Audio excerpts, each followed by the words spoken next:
What if the timeline of human civilization is completely wrong? Not by decades, not by centuries, by thousands of years.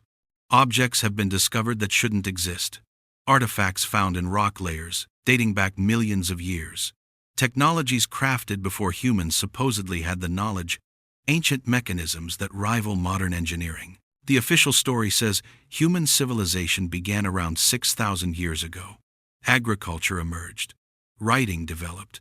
Simple tools evolved into complex societies. But physical evidence tells a different story. Evidence that's been locked away in storage rooms, dismissed by mainstream academics, buried in forgotten museum basements, classified as anomalies, and ignored. These aren't theories. These are documented discoveries.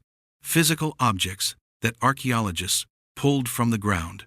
Artifacts examined by geologists and analyzed in laboratories. Items that witnesses photographed and cataloged before they vanished from public record. Today, we're examining 10 out-of-place artifacts that challenge everything we've been taught about human history. Objects made from metals that shouldn't exist in ancient times. Mechanisms requiring advanced mathematics discovered in civilizations that supposedly lacked that knowledge. Precision engineering found in eras when humans were using stone tools. Each case follows the same pattern: discovery, documentation, then suppression. The artifacts get labeled as unexplained anomalies, shipped to restricted collections, removed from public display. The archaeologists who found them, their papers get rejected, their funding disappears, their careers end. Fair warning, what you're about to hear contradicts accepted academic teaching, but the evidence is documented. The objects are real. The suppression is systematic. 10 cases, 10 impossible artifacts, and one disturbing pattern that connects them all. Number 1 takes us to Romania. The year 1973. Workers are excavating along the banks of the Mureș River. They're digging a trench for new construction. Standard industrial work. Nothing unusual.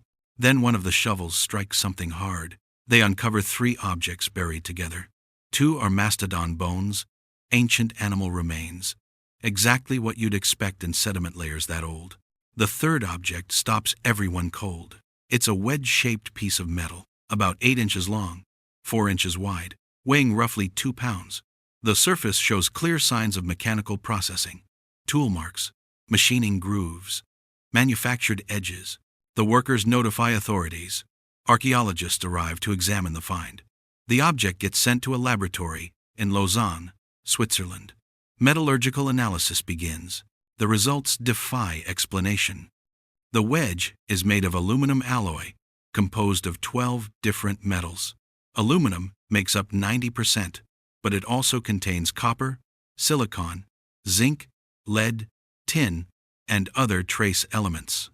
The specific composition matches modern aerospace aluminum. Here's the problem. Aluminum wasn't isolated as a pure element until 1825. Commercial production didn't begin until the 1800s. Ancient civilizations didn't have the technology to extract or refine aluminum. The process requires electrolysis, temperatures exceeding 1,000 degrees. Industrial equipment that wasn't invented until the 19th century. But the sediment layer tells a different story. Geological analysis dates the layer to between 11,000 and 70,000 years ago. The mastodon bones found alongside the wedge, they're from animals that went extinct at the end of the last ice age. The object shouldn't exist in that time period. Yet there it is. Physical evidence that can't be explained away. The wedge gets displayed briefly at the History Museum of Transylvania. Then it disappears into storage. Access becomes restricted. Academic papers discussing it are rejected from mainstream journals. The few researchers who try to publish face immediate career consequences. The official position? The dating must be wrong. The context must be contaminated. The object must be modern refuse that somehow got mixed with ancient material. But the geological evidence contradicts that explanation. The sediment was undisturbed. The layer integrity was intact. The mastodon bones were clearly ancient. The wedge was found in the same deposit, in the same context, at the same depth. What does this mean? Either the dating is catastrophically wrong, or someone was manufacturing aluminum alloys tens of thousands of years ago. That possibility threatens the entire timeline of technological development. So the artifact gets buried, literally locked away where the public can't access it, where independent researchers can't examine it. The evidence remains, but the academic world pretends it doesn't exist. Number 2 was discovered in 1900 in Greece. Sponge divers are working off the coast of Antikythera, a small island between Crete and mainland Greece. The divers are searching for natural sponges when they spot something on the seafloor. A shipwreck, ancient and heavily encrusted with marine growth. The divers notify authorities. A full archaeological expedition is organized. Recovery operations begin. They pull statues, pottery, jewelry, coins. Standard cargo for an ancient Greek merchant vessel. Then they find a corroded lump of bronze. Doesn't look like much. Just a mass of oxidized metal and calcified deposits. It gets cataloged with the other artifacts, stored in the National Archaeological Museum in Athens. Months later, the lump splits open as it dries. Inside are gears. Dozens of them. Bronze cogwheels with precise teeth. Interlocking mechanisms. Differential gearing. A complex system of mechanical calculation. Experts are stunned. This is technology that shouldn't exist for another 1,000 years. The device gets studied for decades. X-ray analysis reveals the internal structure. At least 30 bronze gears arranged in a sophisticated configuration. Inscriptions covering the exterior. Mathematical calculations. Astronomical data. Calendar systems. What they've found is an ancient computer, a mechanical device for calculating astronomical positions. It predicts solar eclipses, tracks the cycles of the moon, calculates planetary movements, uses differential gearing that wasn't seen again until the 16th century. The shipwreck dates to approximately 70 BCE. The device itself is even older, probably constructed around 100 BCE, during a period when most historians claim such technology was impossible. The mathematics required to build this device are staggering. It uses Babylonian arithmetic, Greek astronomical theory, a 19-year metonic cycle for predicting eclipses. The gear ratios are precisely calculated to track celestial movements. This isn't primitive technology. This is advanced engineering. It demonstrates a level of mechanical sophistication that mainstream history says didn't exist until the Renaissance. For decades, academics dismissed it as an anomaly. Some claimed it must be a fake.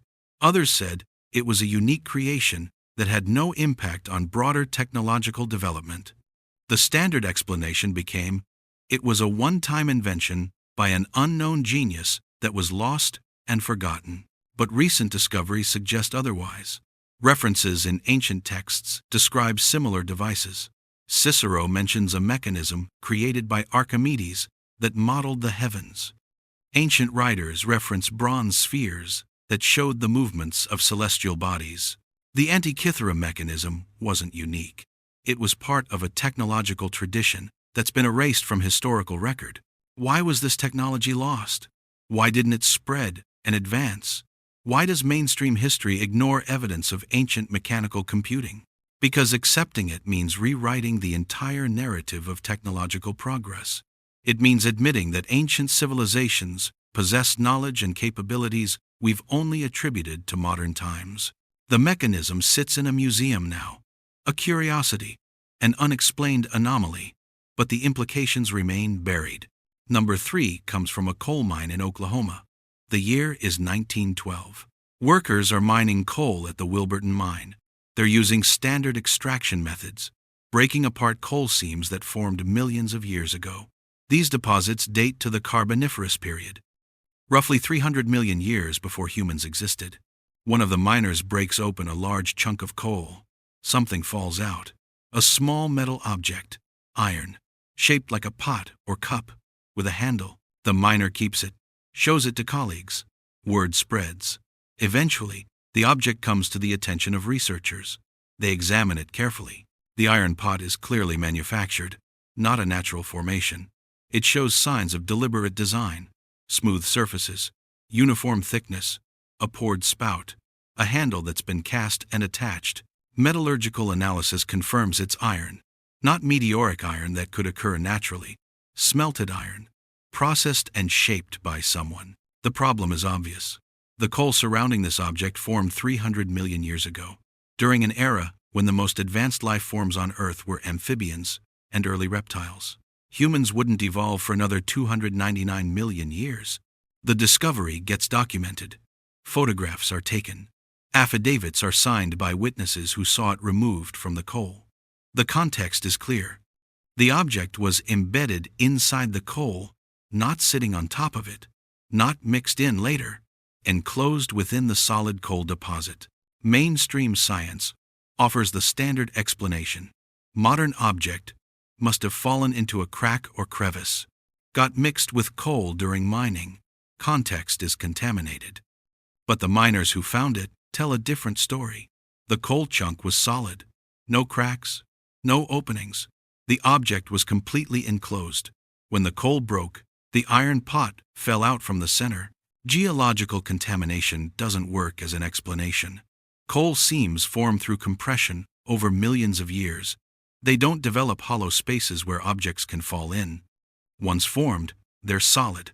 Unless the coal is broken and reformed, nothing gets inside. So either the object is genuinely 300 million years old, or the geological dating methods are catastrophically wrong. Neither option is acceptable to mainstream science. So the artifact gets labeled as unexplained, filed away, removed from serious academic discussion, but it's not alone. Similar discoveries have been documented.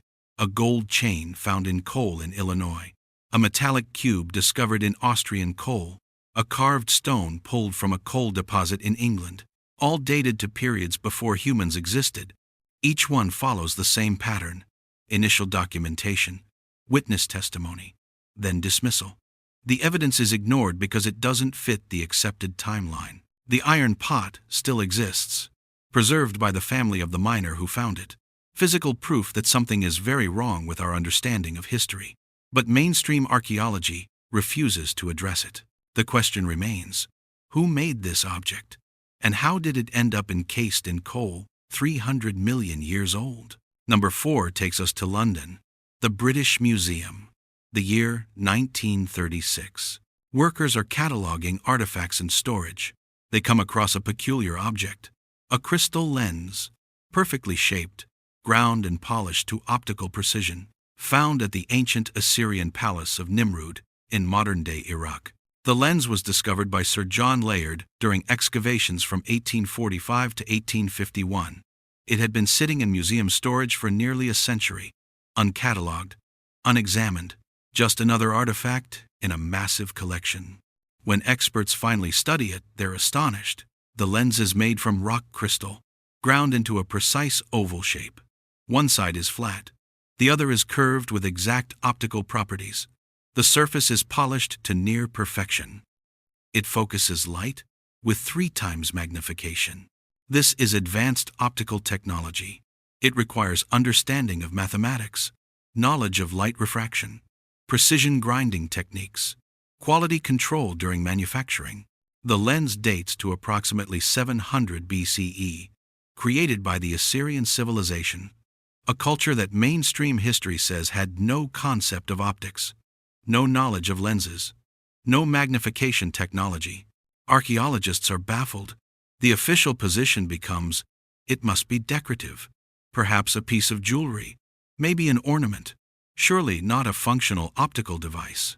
But modern testing proves otherwise. The lens works. It magnifies. It focuses light. It's not decorative. It's functional optical technology. And it's not alone. Similar lenses have been found in ancient contexts. A lens discovered in Troy, another in Egypt, crystal lenses in Carthage, all dating to periods when such technology supposedly didn't exist. Ancient texts reference seeing devices, references to stones that make things appear larger, descriptions of craftsmen using tools to see fine details. Evidence that optical technology existed in the ancient world, but mainstream archaeology dismisses it. The narrative says lenses were invented in the 13th century. Spectacles appeared in Italy around 1280. That's the official timeline. Evidence to the contrary gets ignored. The Nimrud lens is displayed as a curiosity, a decorative object. Its true purpose is denied. Why? Because accepting it means rewriting the history of science. It means admitting ancient civilizations had optical knowledge that took modern society centuries to rediscover. It opens questions about what else they knew, what other technologies they possessed, what other knowledge has been lost. The precision required to create this lens is remarkable. The rock crystal must be ground and polished without modern tools. The curvature must be calculated for proper magnification. The process requires advanced mathematics, an understanding of geometric optics. This isn't accidental. This isn't decorative. This is engineered optical technology from a civilization we've been taught was primitive. The evidence sits in a museum display case, but the implications remain unacknowledged. Number 5 was discovered in 1901, Baghdad, Iraq. German archaeologist Wilhelm Koenig is excavating at Kujut Rabu, a site just outside Baghdad. He's uncovering Parthian-era artifacts, objects dating to roughly 250 BCE. Among the pottery and tools, he finds something strange: a clay jar, about 5 inches tall. Inside the jar is a copper cylinder. Inside the copper cylinder is an iron rod. The iron rod is isolated from the copper by asphalt. Koenig examines the construction. The copper cylinder is sealed into the clay jar with more asphalt. The iron rod runs down the center but doesn't touch the copper. The design is deliberate, purposeful, engineered. He recognizes what he's looking at: a galvanic cell, an ancient battery.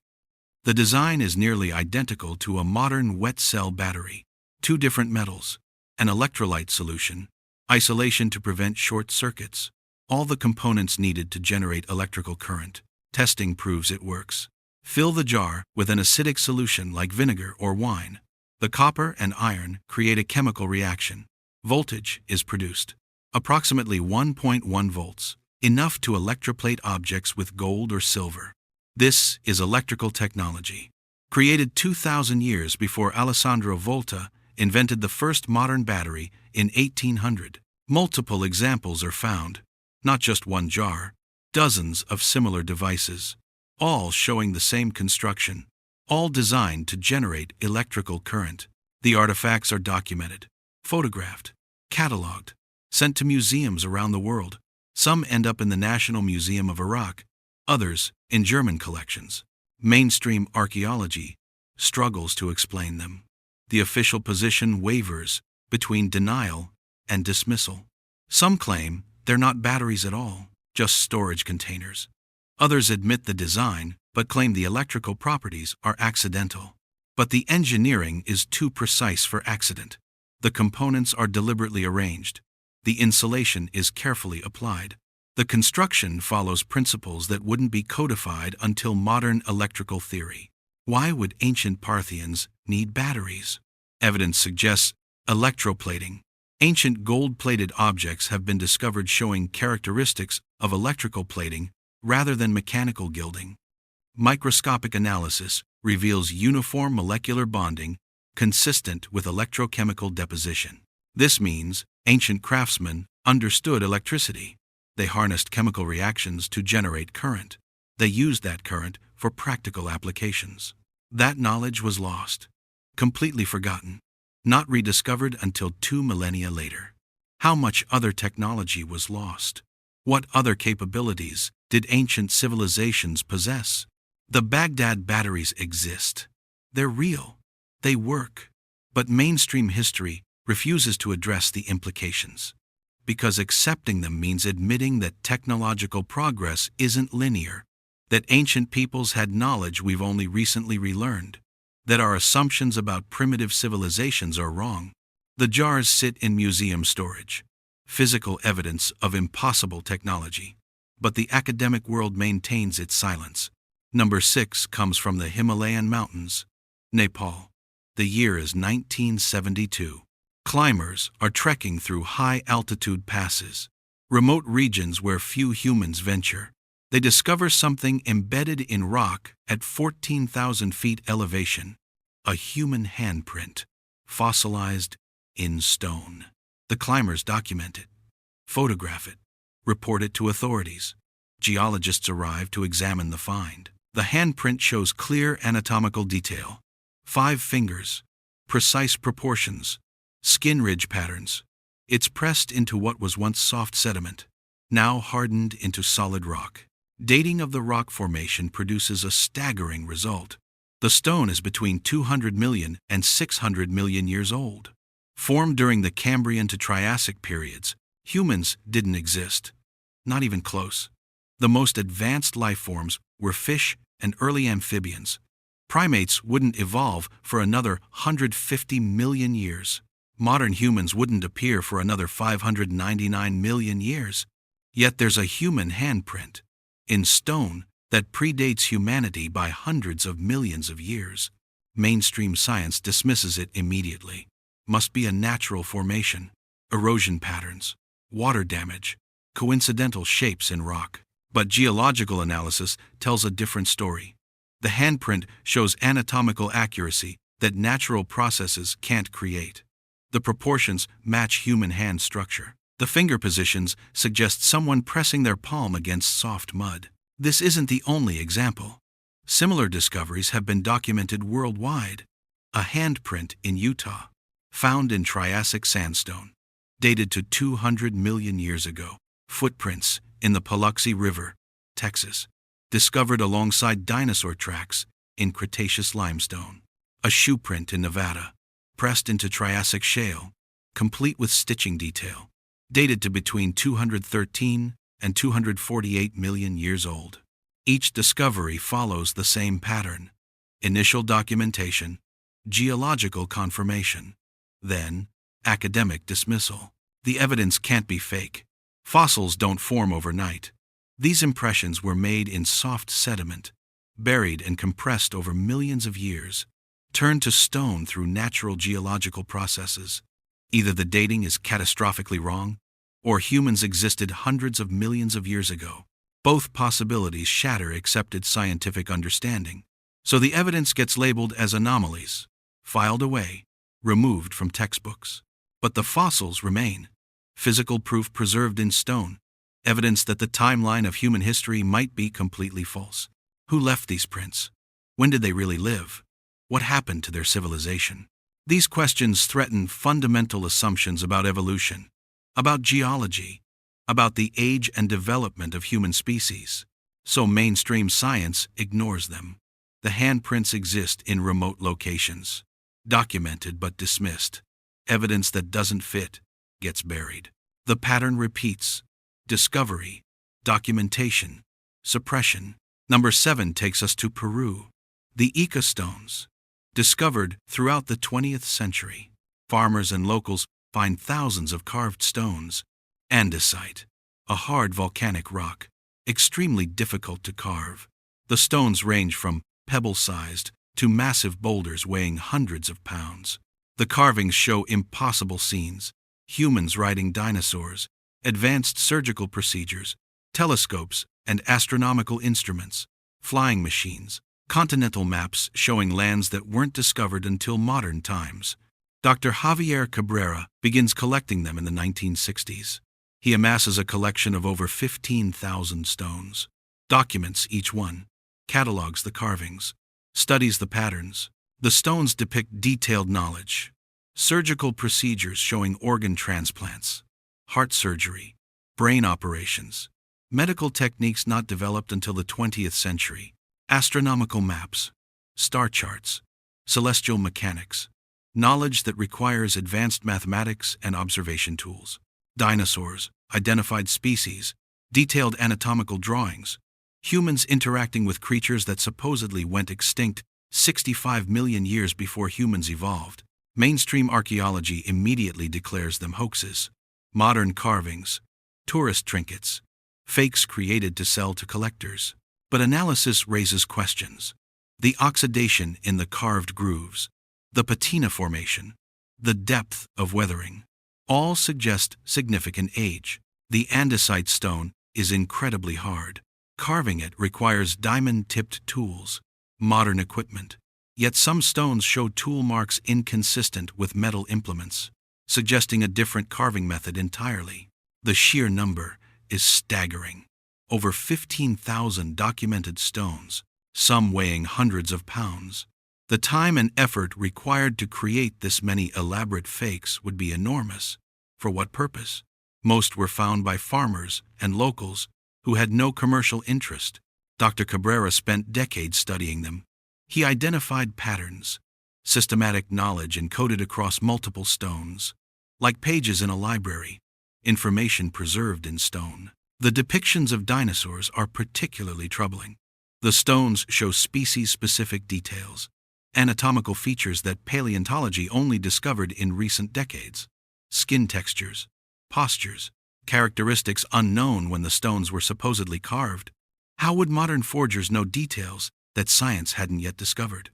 The surgical procedures show advanced medical knowledge, techniques for organ transplantation, vascular surgery, procedures requiring understanding of anatomy, sterile technique, and surgical precision. The maps depict continents in configurations that match prehistoric continental drift, showing landmasses that separated millions of years ago. How would ancient carvers or modern forgers know this? Government authorities tested several stones. The findings were inconclusive. Age determination for carved stone is difficult, but the results didn't prove modern origin. The official position became, they're hoaxes until proven otherwise. The burden of proof placed on believers rather than skeptics. Dr. Cabrera's collection was dismissed, his research rejected by mainstream journals. His museum in Ica became a curiosity for tourists, not a legitimate archaeological site. But the stones remain, thousands of them, physical objects that defy simple explanation. Either they're an elaborate hoax of staggering proportions, or they're evidence of knowledge that shouldn't exist. The implications are too disturbing for academic acceptance. So the evidence gets labeled as fraud, dismissed without thorough investigation. The pattern continues. Number 8 was discovered in South Africa, the Klerksdorp spheres, found by miners over several decades. These are small metallic spheres, found in Precambrian mineral deposits, rock layers dating to 2.8 billion years ago, long before any life existed on land. Before even complex single-celled organisms evolved, the spheres are made of a nickel-steel alloy. Some are solid, others are hollow with a spongy material inside. They measure 1 to 4 inches in diameter. Many have 3 parallel grooves running around the equator. The grooves are the disturbing part. They're too precise, too regular, too deliberately placed. Natural processes don't create parallel grooves with geometric precision. Erosion is random. Geological formation is chaotic. But these grooves are uniform, evenly spaced, mathematically precise. Hundreds of these spheres have been found, all in the same ancient rock formations, all showing similar characteristics, all impossible according to accepted geological and evolutionary timelines. Testing at the California Space Institute examined several spheres. The nickel-steel composition is unusual, the manufacturing process unknown. The precision of the grooves exceeds what natural formation can produce. One sphere was tested for hardness. It's extraordinarily tough, harder than steel, so hard that standard tools can't scratch it. The only explanation offered, meteorite material. But meteoric iron doesn't form perfect spheres with machined grooves. Museum curator Roelf Marx studied them extensively. He documented their properties, noted their impossible age, observed their manufactured appearance. His conclusion? These are made objects, created by intelligent design, found in rock formations that predate intelligent life by billions of years. Mainstream geology rejects this. The official explanation, concretions, natural mineral formations that sometimes create spherical shapes. The grooves, erosion patterns, natural weathering. But concretions don't form from nickel-steel alloys. They're typically sedimentary, made from minerals precipitating around a nucleus. They don't have internal hollow spaces with spongy material. They don't have precisely machined grooves. The spheres have been found deep in mining operations, extracted from solid rock layers, no possibility of modern contamination, no way for recent objects to penetrate billions of years of geological formation. Some spheres were placed on display, one in the Klerksdorp Museum in South Africa, others in private collections. Physical evidence that can be examined, but academic institutions refuse serious study. Papers proposing manufactured origin are rejected. Researchers who investigate face career consequences. The evidence is too problematic, because accepting these spheres as manufactured objects means accepting that intelligence existed billions of years ago, not human intelligence. Humans didn't exist, but some form of technological civilization. That possibility destroys fundamental assumptions about life, evolution, and planetary history. So, the spheres are labeled as natural curiosities, unusual concretions, nothing more. The evidence sits in museum cases, perfect metallic spheres with machined grooves, extracted from rock, 2.8 billion years old. Physical proof that something is catastrophically wrong with our understanding of Earth's history. Number 9 comes from Illinois. The year is 1891. A woman named Mrs. S. W. Culp breaks open a chunk of coal for her stove. Something falls out. A small gold chain, delicate, ornate, approximately 10 inches long. The chain is clearly manufactured. Fine craftsmanship, uniform links, decorative design, made from gold. Mrs. Culp examines the coal. The chain was embedded inside, not lying on the surface, not mixed in during handling, completely enclosed within the solid coal chunk. She reports the discovery. Local newspapers document it. Affidavits are signed. The story spreads. The coal came from the Morrisonville mine in Illinois. It formed during the Carboniferous period, approximately 300 million years ago, the same era that produced the iron pot discovered in Oklahoma. A gold chain, with manufacturing techniques requiring metallurgical knowledge, found in coal, 300 million years old. The chain still exists, preserved by the family, documented in historical records, photographed for newspapers of the time. Mainstream science offers no explanation. The standard response: contamination. Modern object somehow mixed with ancient coal. Context is unreliable, but Mrs. Culp's testimony is clear. The coal was solid. When it broke, the chain fell from inside. No cracks, no openings, completely enclosed. This isn't an isolated incident. Multiple similar discoveries have been documented. A metallic cube found in Austrian coal, pulled from a block being used for fuel. The cube showed manufactured edges, precise angles, machine-made characteristics. The coal dated to millions of years old. A carved stone removed from coal in England. The carving showed deliberate design, symbols, and patterns. Found in coal from prehistoric deposits. A metal screw discovered in feldspar in California. The feldspar dated to millions of years old. The screw showed threading, manufactured design, impossible age. Each discovery follows the same pattern. Object found inside ancient material. Witness testimony documented. Then, dismissal by mainstream science. The explanations don't hold up under scrutiny. Coal forms through compression of organic material over millions of years. The process is gradual, continuous. Once formed, coal is solid, dense, no cavities where objects can fall in later. For modern objects to get inside ancient coal, the coal would need to be broken, the object inserted, and the coal reformed. That doesn't happen naturally. That would require deliberate human intervention in the modern era to create a hoax. But what's the motive? Mrs. Culp wasn't trying to prove a theory. She was just using coal for her stove. The discovery was unexpected, unsought. The same is true for dozens of similar discoveries. Miners and ordinary people finding impossible objects. No academic agenda. No financial incentive. Just physical evidence that doesn't fit accepted timelines. The gold chain remains. Tangible proof that challenges everything we think we know about human history and technological development. But mainstream archaeology ignores it. The evidence doesn't fit the narrative. so it gets dismissed. The pattern holds. Number 10 takes us to Turkey. Göbekli Tepe. Discovered in 1994, archaeologist Klaus Schmidt begins excavating a site in southeastern Turkey. What he finds rewrites the entire history of human civilization.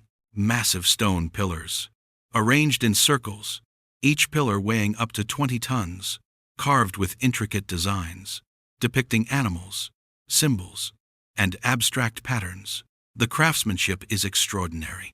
The engineering is staggering. Moving 20-ton stones requires organization, planning, technology, hundreds of workers coordinating effort, tools capable of quarrying and shaping solid limestone, systems for transportation and placement. But here's the part that changes everything. The site dates to between 11,000 and 12,000 years ago. That's 9,500 BCE, 6,000 years before Stonehenge, 7,000 years before the Egyptian pyramids, before any known civilization. According to mainstream archaeology, humans at this time were hunter-gatherers, small nomadic bands, no permanent settlements, no agriculture, no complex social organization, certainly no monumental architecture. Yet Göbekli Tepe exists, massive, complex, requiring thousands of hours of coordinated labor, sophisticated astronomical alignments, advanced understanding of engineering and mathematics. The site was deliberately buried. Around 8,000 BCE, someone filled in the stone circles, covered them with soil, preserved them perfectly for 9,000 years. Why would hunter-gatherers build this? Why would they bury it? The discovery forces a complete reassessment of prehistoric human capability. These weren't primitive nomads. This is evidence of organized civilization, social hierarchy, specialized labor, architectural knowledge. And this is just one site. More are being discovered. Karahan Tepe, Harbetsuvan Tepe, multiple locations showing similar construction, similar age, all predating known civilization by thousands of years. The implications are staggering. If humans built monumental architecture 12,000 years ago, what else did they accomplish? What other knowledge did they possess? What happened to that civilization? The mainstream narrative is crumbling. Textbooks are being rewritten, academic timelines revised, but resistance remains strong. For decades, evidence of advanced prehistoric civilization was dismissed, labeled as impossible. Any discoveries suggesting early sophistication were explained away, attributed to later cultures, dismissed as anomalies. Göbekli Tepe can't be dismissed. It's too big, too well documented, too thoroughly studied. The dating is confirmed through multiple methods. The construction is undeniable. This single site proves that human history is far older and more complex than mainstream archaeology has admitted. What else has been hidden? What other evidence exists in unexplored sites? How many discoveries have been suppressed because they contradicted accepted timelines? The excavation continues. More structures are being uncovered, each one revealing additional complexity, evidence of astronomical knowledge, mathematical precision, artistic sophistication. This wasn't primitive society. This was advanced civilization, existing thousands of years before it was supposed to be possible. Göbekli Tepe stands as physical proof that the timeline is wrong, that human capability far exceeds what we've been taught, that our ancestors possessed knowledge and skills we're only beginning to understand. The evidence can no longer be ignored. The pattern can no longer be denied. 10 artifacts, 10 impossible discoveries, 10 pieces of evidence that challenge the accepted timeline of human civilization. An aluminum wedge found in sediment 70,000 years old, a mechanical computer from ancient Greece performing calculations that shouldn't be possible for another 1,000 years. Objects embedded in coal 300 million years old. Precision optics and electrical batteries created 2,000 years before modern science claimed to invent them. Fossilized human handprints in rock predating humanity by hundreds of millions of years.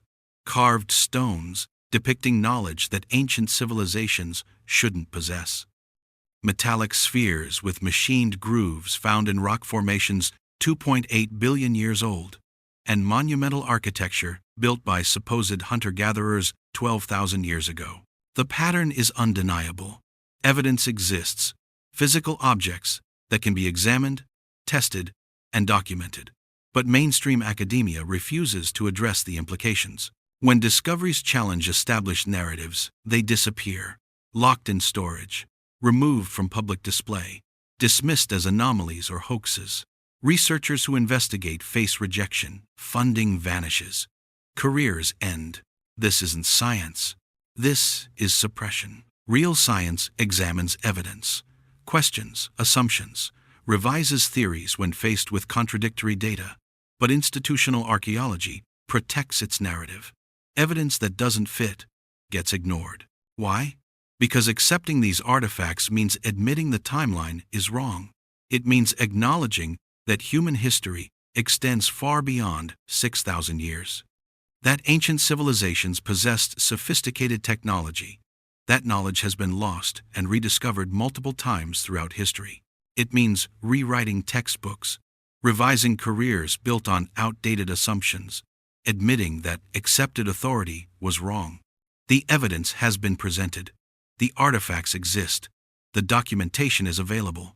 What you believe is your decision to make. But remember this: physical objects don't lie. A metallic sphere with machined grooves extracted from rock billions of years old is real.